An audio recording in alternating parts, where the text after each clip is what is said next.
Assalamualaikum warahmatullahi wabarakatuh. Perkenalkan kami dari kelompok 9 yang beranggotakan Muna Fitri Falahiyah, NIM 043, kemudian Meliana Damayanti, NIM 118, dan yang terakhir saya sendiri, Aisyah Larasanggraini, NIM 202. Di sini kami berasal dari kelompok 10 ingin mempresentasikan mengenai analisis laporan keuangan PT Astra International Tbk tahun 2017. Sebelum kita memasuki analisis laporan keuangan PT Astra International Tbk 2017, alangkah lebih baiknya kita mengetahui dulu siapa sih PT Astra International Tbk ini. Jadi kita langsung saja masuk ke slide profil dari PT Astra International Tbk. Nah, PT Astra International Tbk ini didirikan pada tahun 1957, tepatnya di Jakarta, dan pada tahun 2017 ini usianya telah mencapai usia 60 tahun. Visinya adalah menjadi salah satu perusahaan dengan pengelolaan terbaik di Asia Pasifik dengan penekanan pertumbuhan yang berkelanjutan dengan pembangunan kompetensi melalui pengembangan sumber daya manusia, struktur keuangan yang solid, kepuasan pelanggan, dan efisiensi. Menjadi perusahaan yang mempunyai tanggung jawab sosial serta peduli lingkungan. Misinya adalah sejahtera bersama bangsa dengan memberikan nilai terbaik kepada para pemangku kepentingan. PT Astra International Tbk sendiri memiliki beberapa segmen, yaitu yang pertama ada segmen otomotif, kemudian jasa keuangan, lalu ada alat berat, pertambangan, konstruksi, dan energi, lalu ada agribisnis, kemudian infrastruktur dan logistik, kemudian teknologi informasi, dan yang terakhir adalah segmen properti.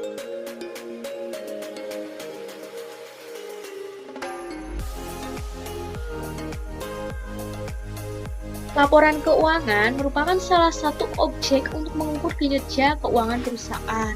Oleh sebab itu, analisis laporan keuangan dapat menunjukkan bagaimana kinerja keuangan perusahaan tersebut. Analisis laporan keuangan sendiri selain digunakan dalam menilai kinerja dari manajemen, dapat digunakan sebagai pembanding bagaimana kondisi perusahaan dengan tahun sebelumnya maupun pembanding dengan pesaing dalam rangka pengambilan keputusan yang tepat.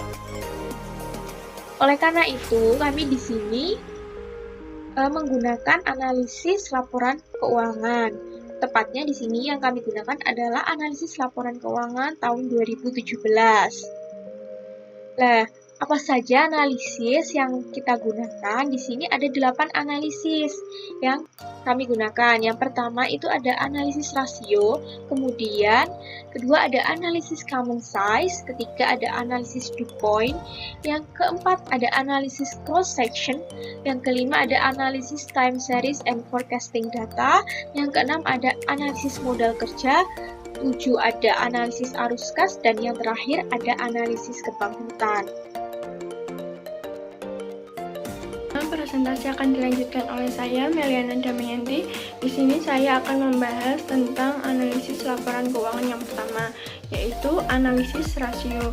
Rasio adalah hubungan matematis antara dua kuantitas. Rasio dalam laporan keuangan mengacu pada hubungan yang penting secara ekonomi, misalnya hubungan antara laba dengan aset yang digunakan untuk menghasilkan laba. Maka rasio laba terhadap aset menjadi penting untuk dianalisis. Analisis rasio sendiri ada berbagai macam. Yang pertama ada rasio likuidasi, yang kedua ada rasio solvabilitas, yang ketiga ada rasio aktivitas, yang keempat ada rasio profitabilitas, yang kelima ada rasio pasar. Jadi kita akan membahas analisis rasio yang pertama, yaitu rasio likuidasi. Rasio ini digunakan untuk mengukur kemampuan perusahaan memenuhi kewajiban jangka pendeknya. Kita dapat menghitung modal kerjanya, modal kerja atau net working capital. Modal kerja merupakan kelebihan aset lancar terhadap utang lancar. Jadi modal kerja di sini dapat dihitung dengan cara aset lancar dikurangi hutang lancar. Pada PT Astra International Tbk pada tahun 2017 modal kerjanya itu sebesar 22.571 miliar rupiah. Dari perhitungan tersebut dapat diinterpretasikan kelebihan aset lancar terhadap utang lancar PT Astra International Tbk sebesar 22.571 miliar rupiah. Perusahaan dapat dikatakan likuid karena perusahaan dapat menggunakan aset lancarnya untuk memenuhi utang lancarnya. Dibuktikan dengan perhitungan modal kerja tadi menunjukkan nilai yang positif. Kemudian ada rasio lancar atau current ratio. Rasio lancar merupakan perbandingan antara aset lancar dengan utang lancar. Jadi, rasio lancar di sini dapat dihitung dengan cara aset lancar dibagi dengan utang lancar. Pada PT Astra International Tbk pada tahun 2017 rasio lancarnya sebesar 1,23 atau 122,86%. Dari perhitungan tersebut dapat diinterpretasikan setiap Rp1 utang dijamin atau ditanggung oleh Rp1,23 aset lancar.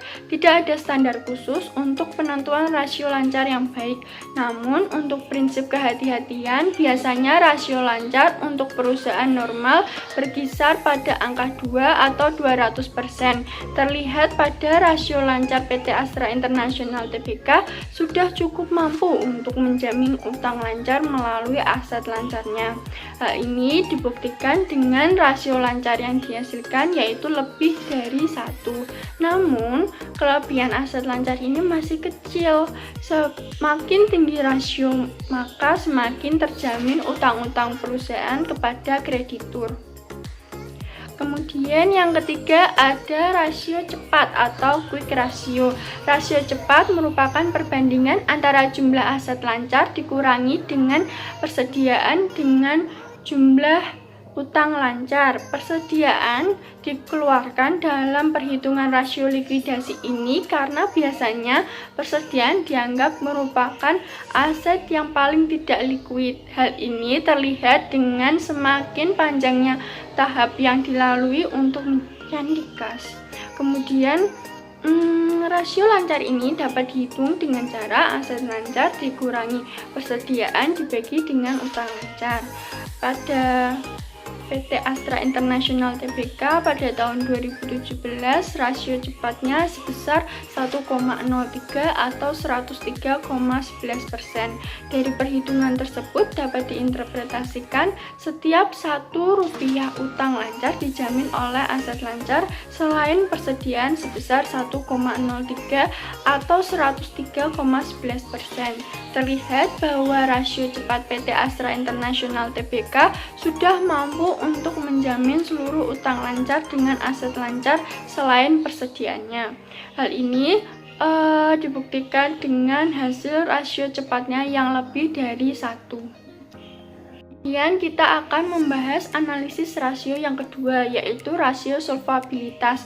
Rasio ini digunakan untuk mengetahui sejauh mana perusahaan menggunakan utang untuk pembiayaan dan juga kemampuan perusahaan untuk membayar utang jangka panjangnya. Di sini kita dapat mengetahui rasio solvabilitas dengan menghitung debt ratio atau rasio utang. Rasio utang adalah rasio yang mengukur berapa persen aset perusahaan yang dibelanjai dengan utang. Debt ratio atau biasa disingkat DR dapat dihitung dengan cara total utang dibagi dengan total aset.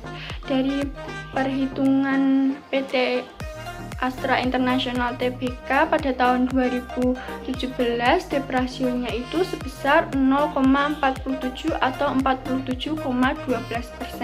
Dari perhitungan tersebut dapat diinterpretasikan bahwa setiap Rp0,47 utang PT Astra International Tbk dijamin oleh Rp1 aset perusahaan.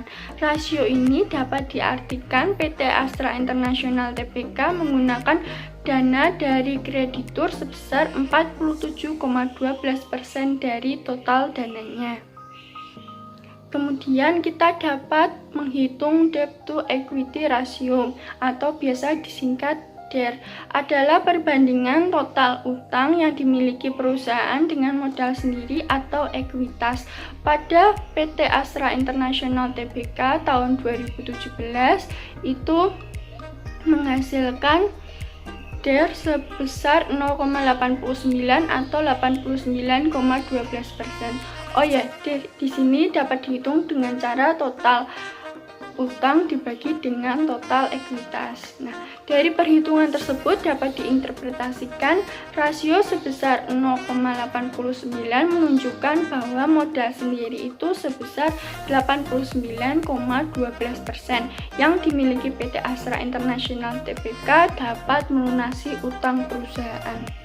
Kemudian kita akan membahas analisis rasio yang ketiga, yaitu rasio aktivitas. Rasio ini digunakan untuk mengukur sejauh mana efektivitas penggunaan aset dengan melihat tingkat aktivitas aset. Yang pertama, kita dapat mengetahui rasio aktivitas dengan menghitung rasio perputaran persediaan. Rasio ini digunakan untuk mengukur berapa kali persediaan dapat dikelola dan didapat dalam 1 tahun. Yang pertama, kita menghitung dulu rata-rata persediaan sebelum kita menghitung rasio perputaran persediaannya. Jadi, rata-rata persediaan itu dapat dihitung dengan cara persediaan awal ditambah persediaan akhir dibagi 2. Rata-rata persediaan PT Astra International Tbk pada tahun 2017 adalah sebesar 18.637,5 miliar rupiah. Kemudian kita bisa menghitung rasio perputaran persediaannya. Nah, di sini ada 2. Yang pertama berdasarkan pendapatan, yang kedua berdasarkan BPP atau beban pokok pendapatan. Kita bahas yang pertama dulu. Rasio perputaran persediaan berdasarkan pendapatan di sini dapat dihitung dengan cara pendapatan dibagi dengan rata-rata persediaan yang telah kita hitung tadi. Nah, rasio perputaran persediaan berdasarkan pendapatan PT Astra International Tbk pada tahun 2017 adalah sebanyak 11,06 kali. Kemudian kita menghitung yang kedua, yaitu yang berdasarkan beban pokok pendapatan. Rasio perputaran persediaan berdasarkan BPP dapat dihitung dengan cara BPP dibagi dengan rata-rata persediaan. Nah, pada PT Astra International Tbk pada tahun 2017 rasio perputaran persediaan berdasarkan BPP-nya itu sebanyak 8,78 kali. Kemudian kita dapat menghitung rata-rata umur persediaan dengan cara 365 dibagi dengan rasio perputaran persediaan. Nah, kita di sini menggunakan rasio perputaran persediaan yang berdasarkan BPP. Nanti akan dijelaskan mengapa rata-rata umur persediaan di sini menggunakan rasio yang berdasarkan BPP. Rata-rata umur persediaan pada PT Astra International Tbk tahun 2017 di sini selama 41,56 hari. Dari perhitungan tersebut dapat diinterpretasikan dalam satu periode tahun 2017 persediaan PT Astra International Tbk berputar hingga 11,06 kali berdasarkan pendapatan dan 8,78 kali berdasarkan beban pokok pendapatan atau BPP. Banyak yang mengatakan bahwa rumus rasio putaran persediaan berdasarkan BPP ini lebih baik untuk digunakan dalam analisis karena tidak memasukkan margin laba dalam perhitungannya. Persediaan PT Astra International Tbk memerlukan waktu 41,56 hari untuk menjadi kas. Kemudian kita menghitung rasio perputaran piutang. Rasio perputaran piutang digunakan untuk menghitung berapa kali dana yang tertanam dalam piutang perusahaan berputar dalam setahun. Yang pertama seperti rasio perputaran persediaan tadi, kita menghitung dulu piutang rata-ratanya. Piutang rata-rata dapat dihitung dengan cara piutang awal ditambah piutang akhir dibagi 2. Piutang rata-rata PT Astra International Tbk pada tahun 2017 adalah sebesar 58.506 miliar rupiah. Kemudian kita dapat menghitung rasio perputaran piutangnya dengan cara pendapatan dibagi dengan rata-rata piutangnya. Di sini menghasilkan rasio sebesar 3,52 kali. Kemudian kita dapat menghitung rata-rata umur piutangnya dengan cara 365 dibagi dengan rasio perputaran piutangnya. Di sini menghasilkan rata-rata umur piutang selama 103,63 hari. Dari perhitungan tersebut dapat diinterpretasikan dalam satu periode tahun 2017 piutang PT Astra International Tbk berputar hingga 3,52 kali. Seharusnya pada pembilang lebih baik menggunakan angka pendapatan atau penjualan kredit. Namun karena angka pendapatan atau penjualan kredit untuk periode 2017 tidak dapat diperoleh, maka menggunakan angka total pendapatan atau penjualan.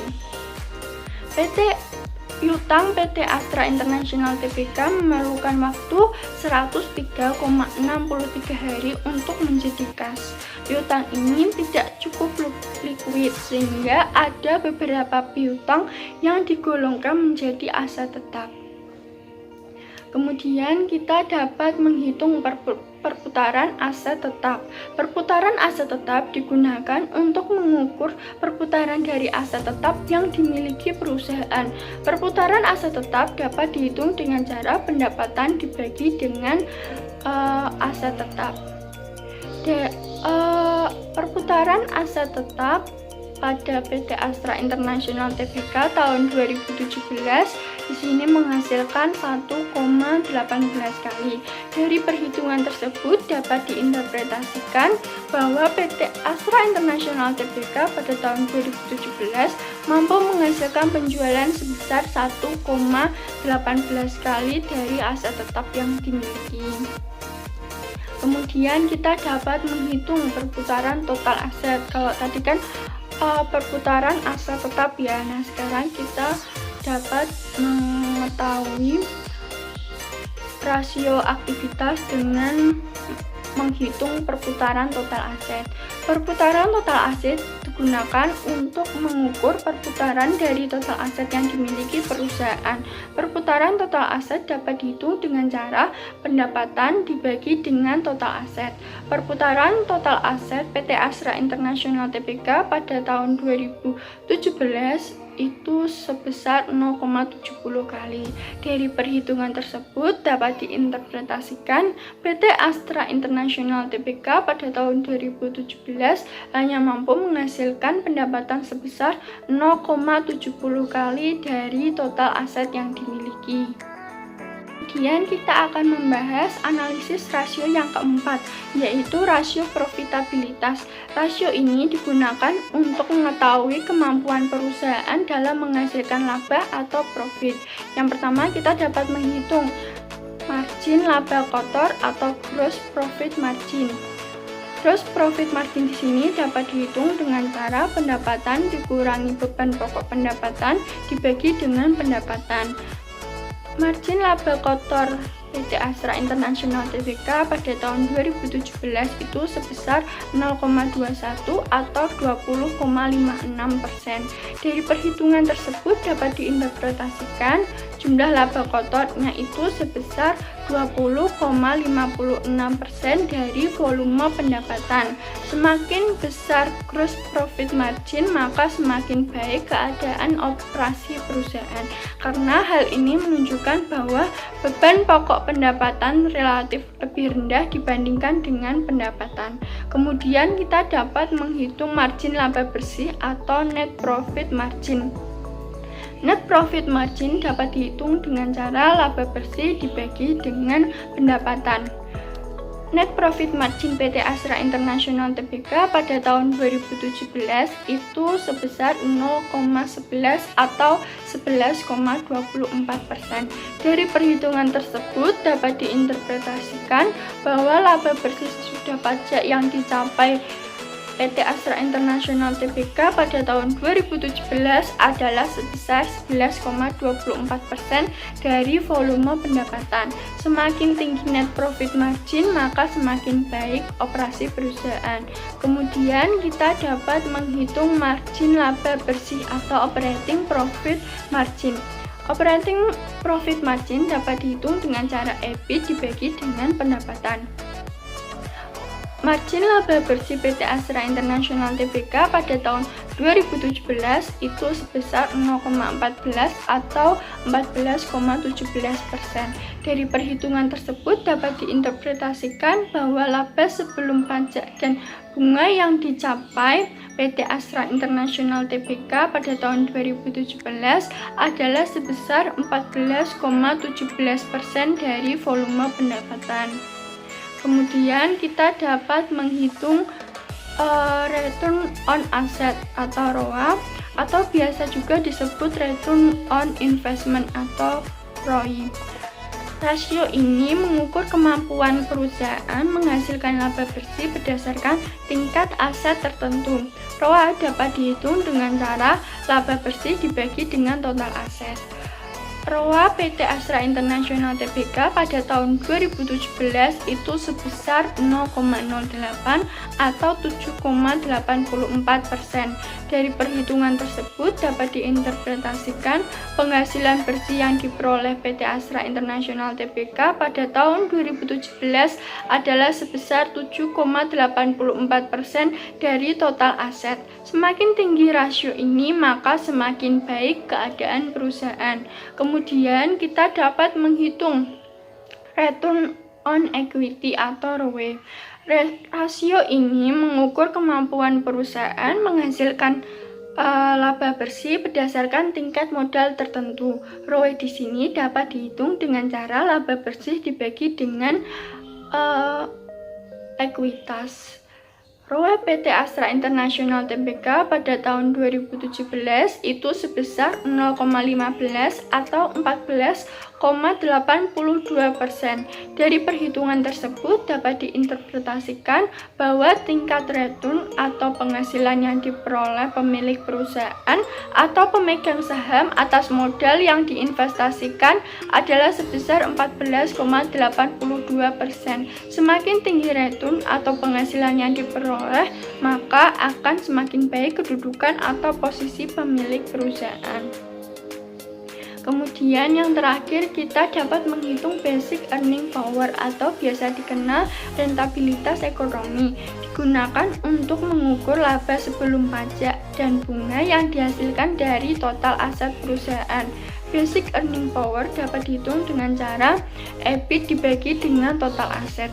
Basic earning power pada PT Astra International Tbk pada tahun 2017 itu sebesar 0,10 atau 9,88%.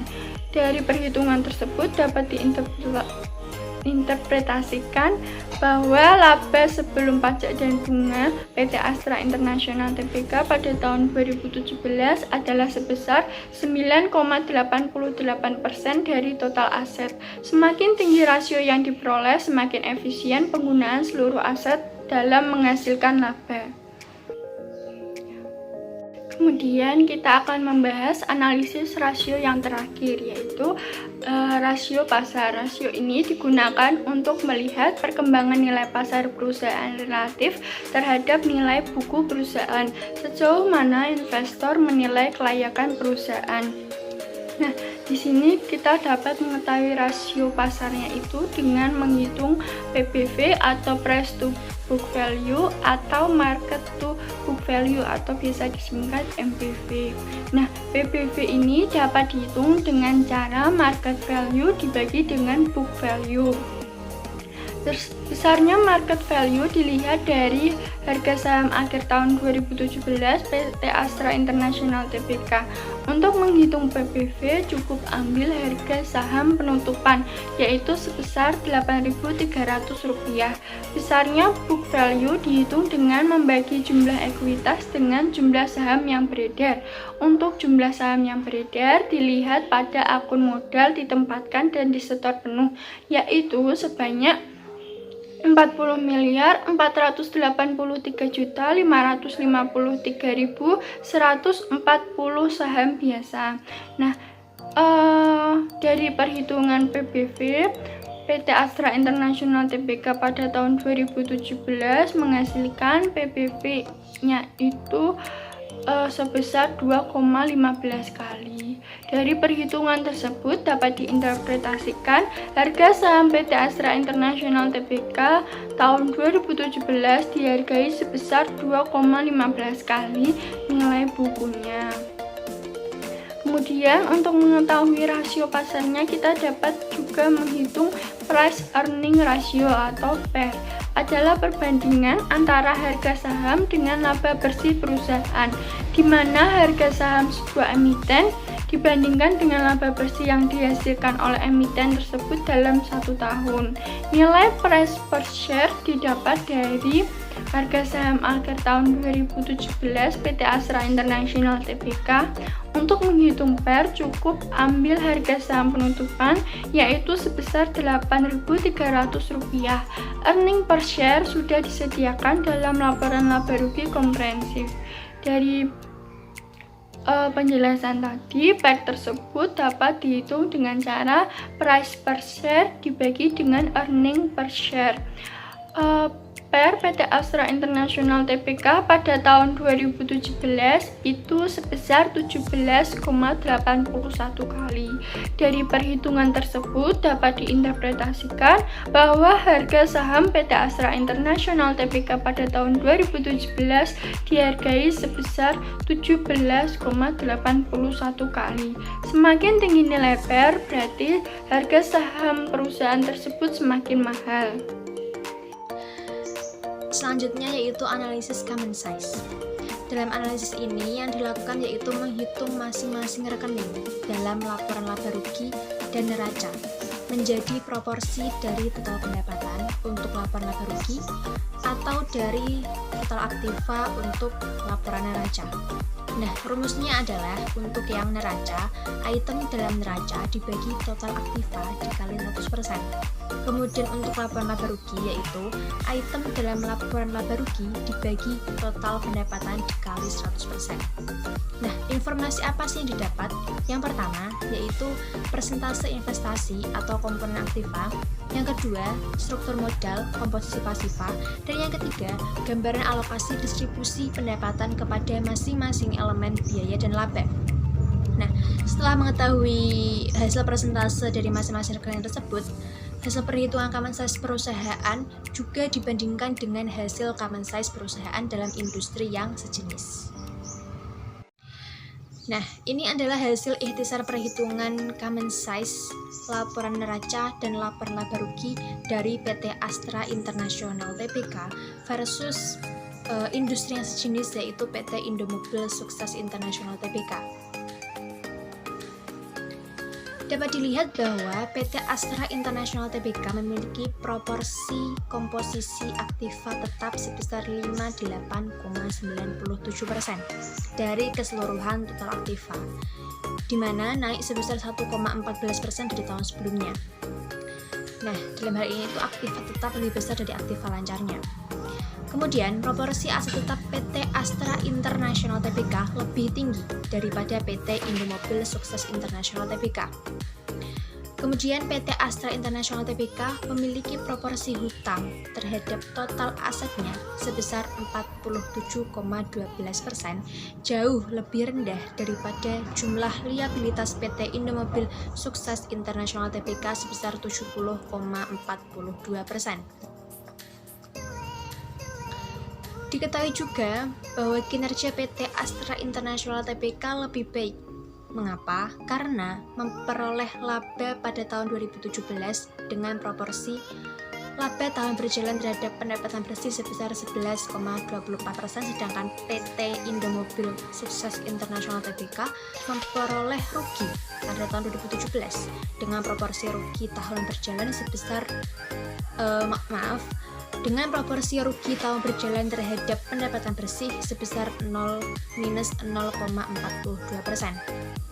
Lalu untuk beban penjualan, PT Astra International Tbk terhadap pendapatan bersih memiliki proporsi rendah dibandingkan PT Indomobil Sukses Internasional. Kemudian analisis berikutnya yaitu analisis DuPont. Ada dua perhitungan analisis ini. Yang pertama analisis DuPont 1 dan analisis DuPont 2. Untuk analisis DuPont 1 itu mengenai ROA, yaitu net profit margin dikali total aset turnover. Kemudian untuk DuPont 2 yaitu mengenai ROE dengan rumus ROA dibagi 1 min total hutang dibagi total aset.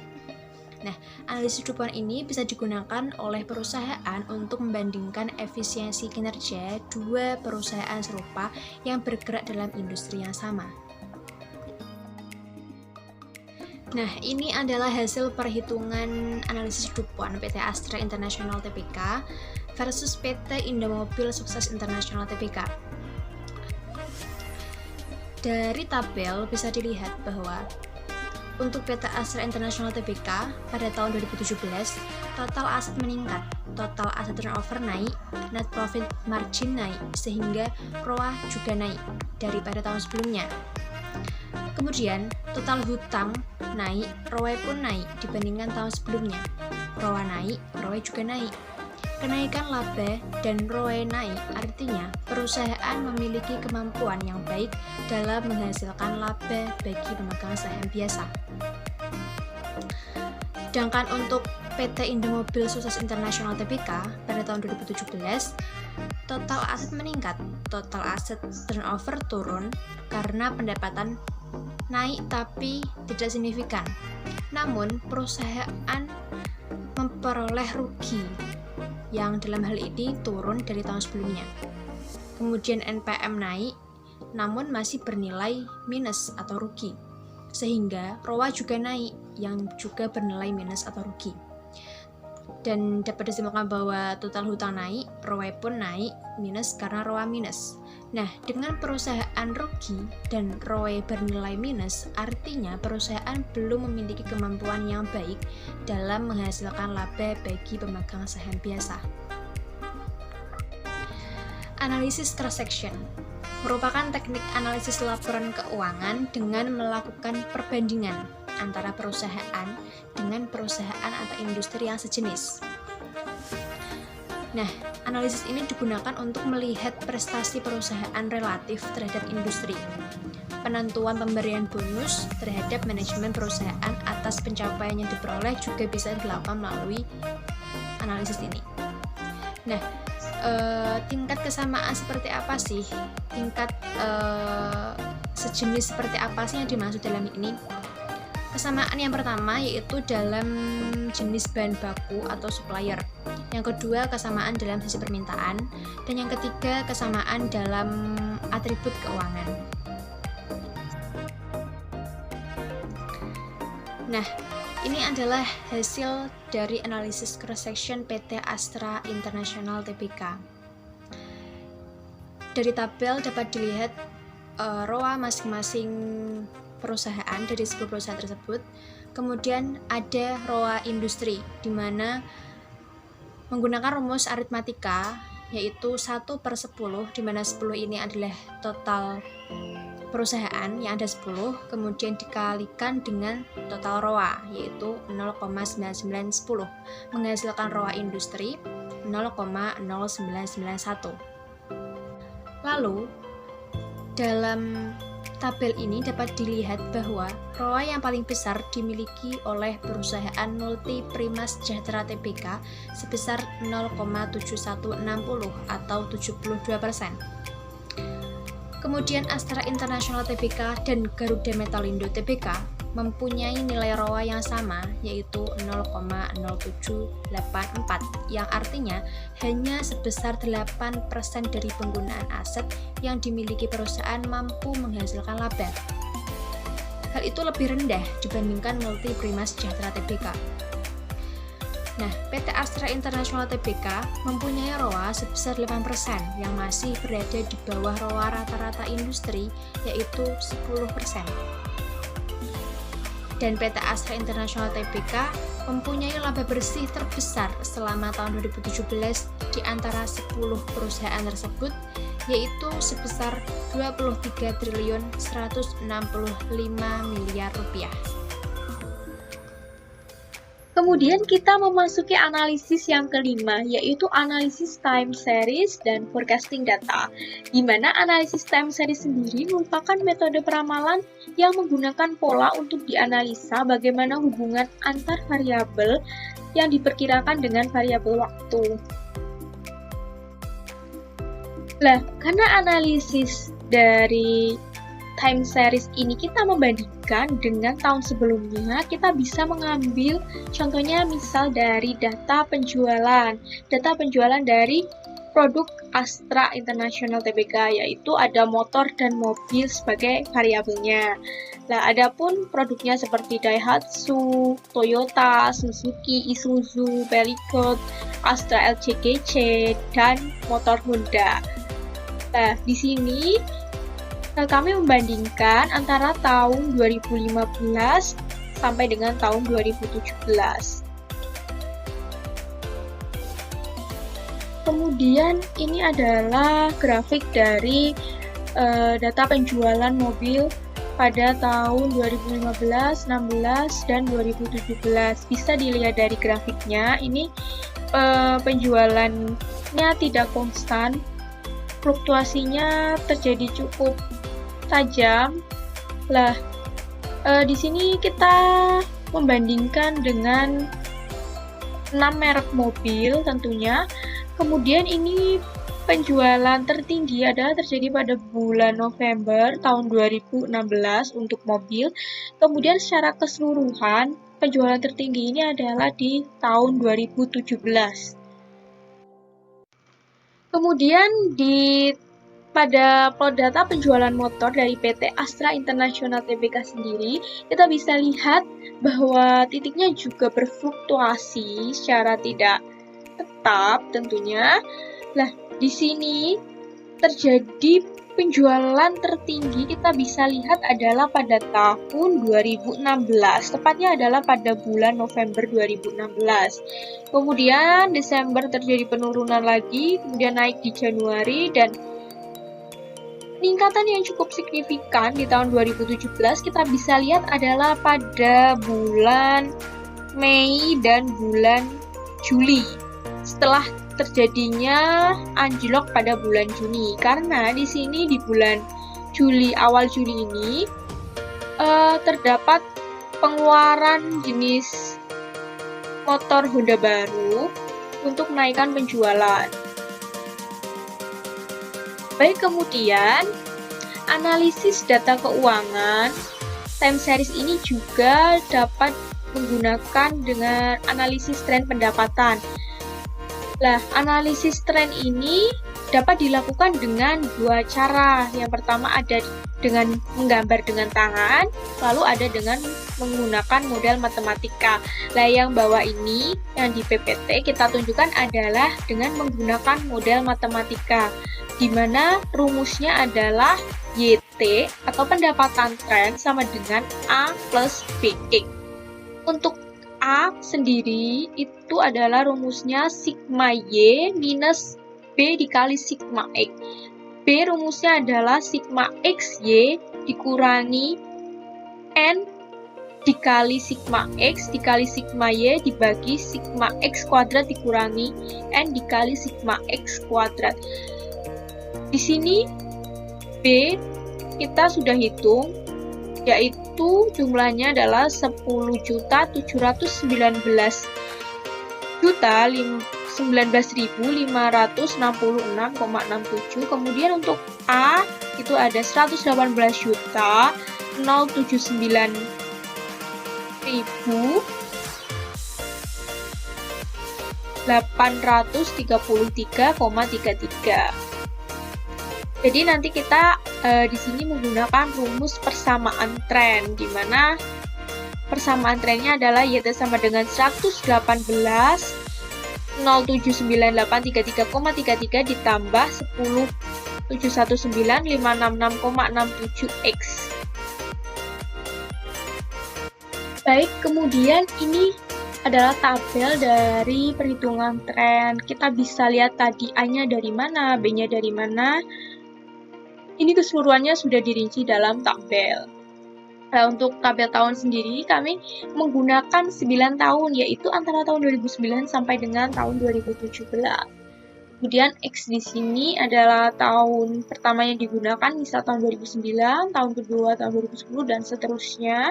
Pendapatan, ini adalah pendapatan keseluruhan dari tahun-tahun tersebut. Kemudian XY adalah pendapatan dikali dengan X kuadrat di situ adalah X1, misal 1 kuadrat 1, 2 kuadrat 4, dan seterusnya. Tren YT di sini, tren atau pendapatan tren di sini menggunakan rumus tadi yang telah kita peroleh dan dihasilkan berikut. Kemudian tren dalam bentuk persen. Baik, selanjutnya ini merupakan grafik dari pendapatan sesungguhnya dan pendapatan tren.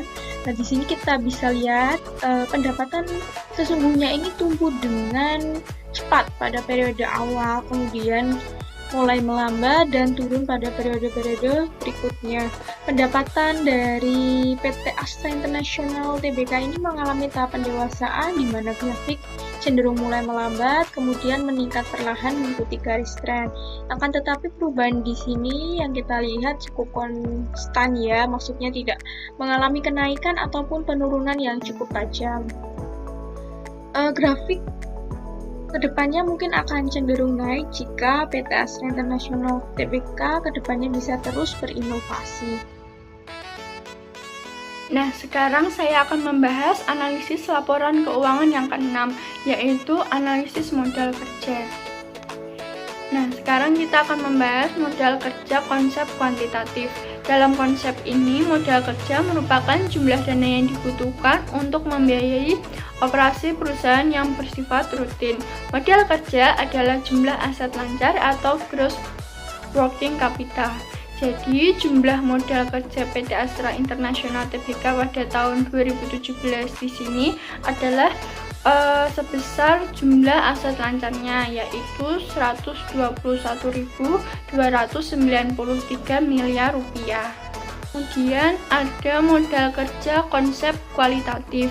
Dalam konsep ini, modal kerja merupakan kelebihan aset lancar terhadap hutang jangka pendek. Konsep ini menitik beratkan pada net working capital. Jadi, jumlah modal kerja di sini dapat dihitung dengan cara jumlah aset lancar dikurangi dengan jumlah hutang lancar, sehingga jumlah modal kerja konsep kualitatif PT Astra International Tbk pada tahun 2017 itu sebesar 22.571 miliar rupiah. Nah, sekarang kita akan menganalisis sumber dan penggunaan modal kerja. Pertama, kita membuat laporan posisi keuangan yang diperbandingkan. Karena kita akan menganalisis tahun 2017, maka kita menggunakan laporan posisi keuangan tahun 2016 sebagai perbandingan. Kemudian kita analisis, kita tentukan kenaikan atau penurunan dari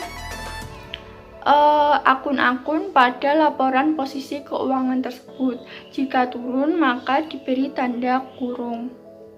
Selanjutnya, kita membuat laporan perubahan modal kerja. Laporan perubahan modal kerja di sini menggunakan akun-akun dalam aset lancar dan utang jangka pendek. Jika aset lancar mengalami kenaikan, maka akan menaikkan pula modal kerjanya. Jika aset lancar mengalami penurunan, maka akan menurunkan modal kerja. Berbeda dengan utang jangka pendek. Jika utang jangka pendek mengalami kenaikan, maka itu akan menurunkan modal kerja. Jika utang jangka pendeknya itu mengalami penurunan, maka itu akan menaikkan modal kerja. Nah, kemudian diselisihkan kenaikan modal kerja dan penurunan modal kerjanya itu. Nah, menghasilkan kenaikan modal kerja sebesar 1.247 miliar rupiah. Sekarang kita akan mengidentifikasi sumber dan penggunaan modal kerjanya, serta besarnya itu berapa. Nah, pada sumber modal kerja itu didapat dari perubahan-perubahan kredit selain dari aset lancar dan utang jangka pendek, sehingga sumber modal kerja dapat dilihat dari aset tetap yang turun, utang jangka panjang yang naik, dan ekuitas yang naik. Berbeda dengan penggunaan, dalam penggunaan itu perubahan-perubahan debit selain dari aset lancar dan utang jangka pendek, sehingga penggunaan modal kerja dapat dihitung dari aset tetap yang naik, utang jangka panjang yang turun, dan ekuitas yang turun. Pada PT Astra International Tbk tahun 2017, sumber modal kerjanya itu sebesar 32.523 miliar rupiah, sedangkan penggunaannya itu sebesar 31.276 miliar rupiah, sehingga selisihnya itu berarti kenaikan modal kerja sebesar 1.247 miliar rupiah. Nah, dari tabel yang telah kita buat sebelumnya tadi, kita dapat membuat neraca lajur untuk membantu kita memahami sumber dan penggunaan modal kerja dan kenaikan atau penurunan modal kerja tersebut.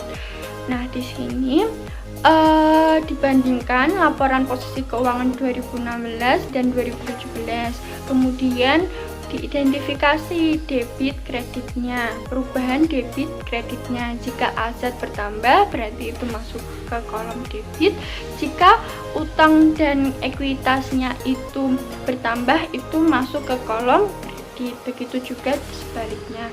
Kemudian kolom sumber dan penggunaan modal kerja itu diposting saja dari yang telah kita buat tadi, tabel sumber dan penggunaan tadi. Kemudian modal kerja di sini diposting saja naik turunnya dari tabel yang telah kita buat sebelumnya. Nah, dari neraca lajur tersebut terlihat bahwa selisih antara sumber dan penggunaan dan selisih antara kenaikan dan penurunan modal kerja itu sama, yaitu sebesar 1.247 miliar rupiah. Jadi kenaikan modal kerja PT Astra International Tbk pada tahun 2017 itu sebesar 1.247 miliar rupiah. Kemudian analisis yang ketujuh ini adalah analisis arus kas. Di mana analisis arus kas di sini kami menggunakan analisis sumber dan penggunaan arus kas. Analisis sumber dan penggunaan arus kas berguna untuk dasar penaksiran kebutuhan kas di masa yang akan datang dan memungkinkan sumber-sumber yang ada atau dapat digunakan sebagai dasar perencanaan maupun peramalan kebutuhan kas di masa mendatang. Dalam analisis arus kas sendiri itu ada 3 aktivitas, yaitu aktivitas operasi, investasi, dan aktivitas pendanaan. Nah, yang pertama ini adalah aktivitas operasi. Aktivitas operasi kita menganalisis sumber dan penggunaan arus kas PT Astra International Tbk 2017. Kita bisa lihat di sini bahwa sumber arus kas dan penggunaan arus kas itu lebih banyak sumber arus kas, di mana sumbernya ini mencapai 2.037.574, tetapi dalam miliar rupiah, dan penggunaannya ini adalah 214.298. Nah, di sini kita bisa melihat bahwasannya sumber arus kas terbesar adalah dari penerimaan pelanggan yang mencapai 233.597. Oh ya, di sini aktivitas arus kas ini menggunakan metode langsung. Baik, selanjutnya ini di penggunaan terbesar ini adalah pembayaran kepada pemasok yang mencapai 182.745. Nah, kita bisa lihat di sini bahwasannya eh, penerimaan dari pelanggan yang tinggi juga membutuhkan pembelian atas bahan baku yang juga cukup tinggi di sini. Nah, kemudian aktivitas selanjutnya adalah aktivitas investasi, di mana di sini penggunaan arus kas untuk aktivitas investasi itu lebih besar daripada sumber untuk aktivitas investasi sendiri. Nah, di penggunaannya itu terbesar adalah pada penambahan aset di sini atau pembelian aset.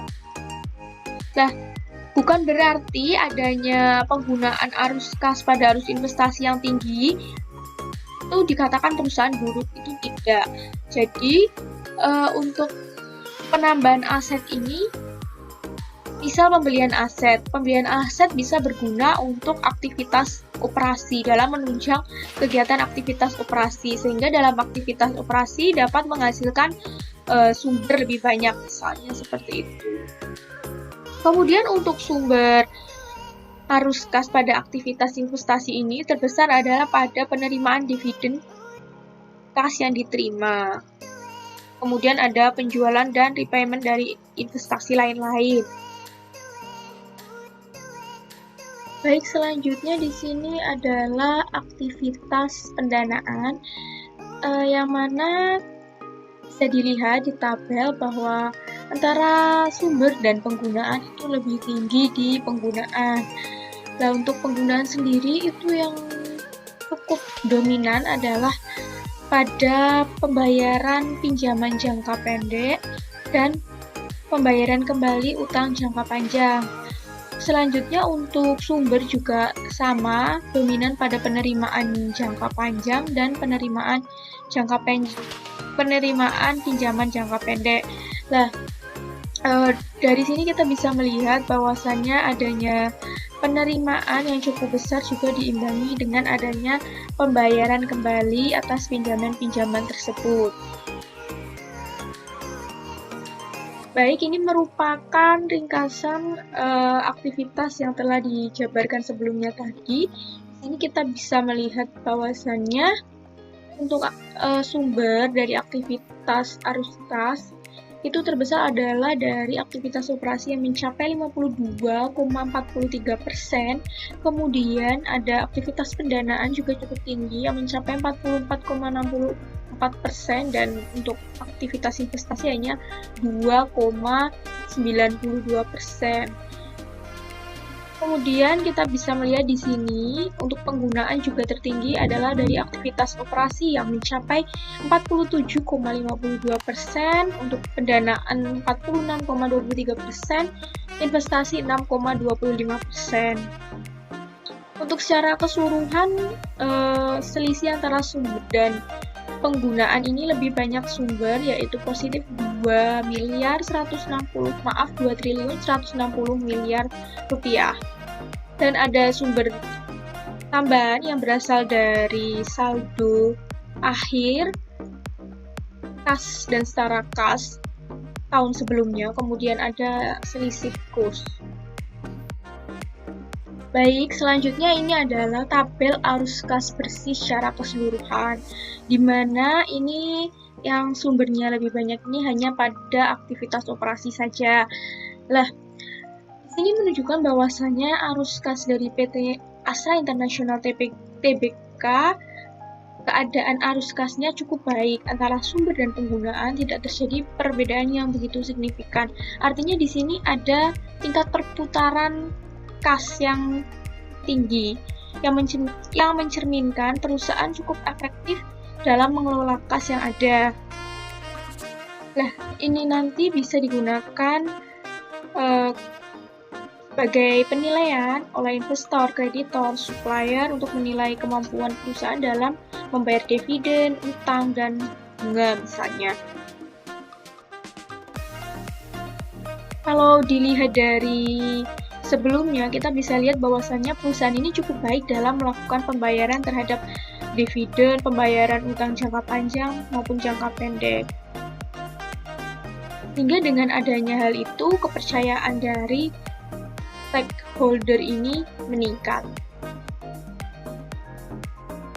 Sekarang saya akan membahas analisis laporan keuangan yang ke-8, yaitu analisis kebangkrutan. Analisis kebangkrutan berguna untuk memperoleh tanda-tanda awal tentang kebangkrutan. Pada PT Astra International Tbk menggunakan analisis multivariate karena merupakan perusahaan go public. Analisis kebangkrutan atau ZI dapat dihitung dengan cara 1,2x1 ditambah 1,4x2 ditambah 3,3x3 ditambah 0,6x4 ditambah 1,0x5. X1 itu dapat dihitung dengan cara aktiva lancar dikurangi hutang lancar dibagi dengan total aktiva. X1-nya itu sebesar 0,08. Kemudian X2 dapat dihitung dengan cara laba ditahan dibagi dengan total aset. X2-nya itu sebesar 0,38. Kemudian X3-nya itu dapat dihitung dengan cara laba sebelum bunga dan pajak dibagi dengan total aset. X3-nya itu sebesar 0,10. Kemudian kita menghitung X4 dengan cara nilai pasar saham biasa dan preferensi dibagi dengan nilai buku total hutang, yaitu sebesar 2,41. Dan yang terakhir kita dapat menghitung X5 dengan cara pendapatan dibagi total aset. X5-nya itu sebesar 0,70. Nah, dari perhitungan X1, X2, X3, X4, X5 tadi dimasukkan ke dalam perhitungan ZI tadi, menghasilkan ZI-nya itu sebesar 3,10. Nah, nilai ZI perusahaan jika kurang dari 1,2 itu kemungkinan bangkrut tinggi. Jika nilai ZI-nya itu lebih dari 2,90 itu kemungkinan bangkrutnya rendah.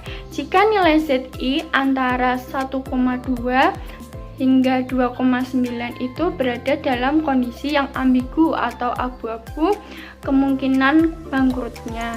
Nah, karena nilai ZI pada PT Astra International Tbk di sini menghasilkan ZI 3,10, artinya nilai ZI-nya itu lebih dari 2,90, maka kemungkinan bangkrutnya itu rendah. Baik, itu saja presentasi dari kelompok 10. Kurang lebihnya kami mohon maaf. Bila teman-teman ada pertanyaan atau sanggahan atau mungkin tambahan bisa disampaikan di diskusi nanti. Assalamualaikum warahmatullahi wabarakatuh.